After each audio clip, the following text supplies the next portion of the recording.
Revelation 14. Then I looked, and behold, on Mount Zion stood the Lamb, and with him 144,000 who had his name and his Father's name written on their foreheads. And I heard a voice from heaven like the roar of many waters, and like the sound of loud thunder.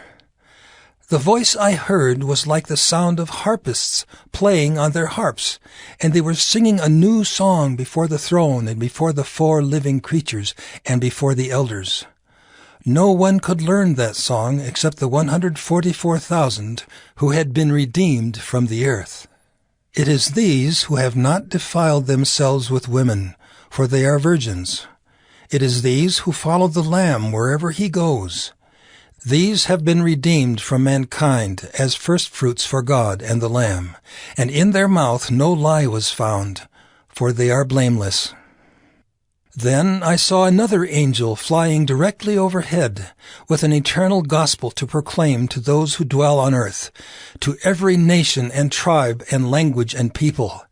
And he said with a loud voice, "Fear God and give him glory, because the hour of his judgment has come, and worship him who made heaven and earth, the sea and the springs of water."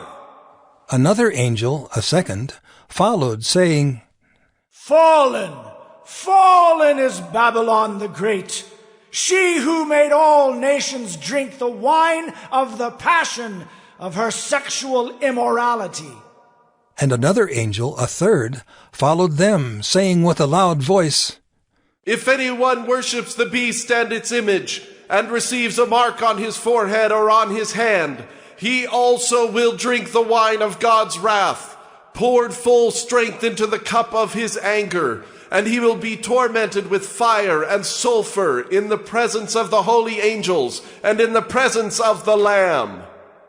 And the smoke of their torment goes up forever and ever, and they have no rest day or night, these worshippers of the beast and its image, and whoever receives the mark of its name." Here is a call for the endurance of the saints, those who keep the commandments of God and their faith in Jesus.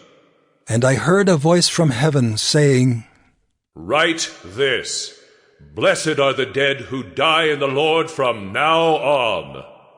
Blessed indeed, says the Spirit, that they may rest from their labors, for their deeds follow them.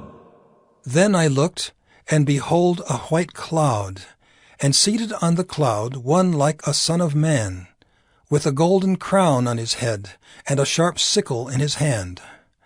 And another angel came out of the temple, calling with a loud voice to him who sat on the cloud, "Put in your sickle and reap, for the hour to reap has come, for the harvest of the earth is fully ripe." So he who sat on the cloud swung his sickle across the earth, and the earth was reaped. Then another angel came out of the temple in heaven, and he too had a sharp sickle.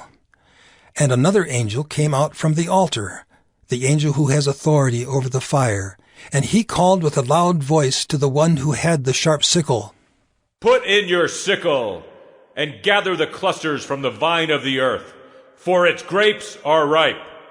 So the angel swung his sickle across the earth, and gathered the grape harvest of the earth, and threw it into the great winepress of the wrath of God. And the winepress was trodden outside the city, and blood flowed from the winepress as high as a horse's bridle for 1,600 stadia.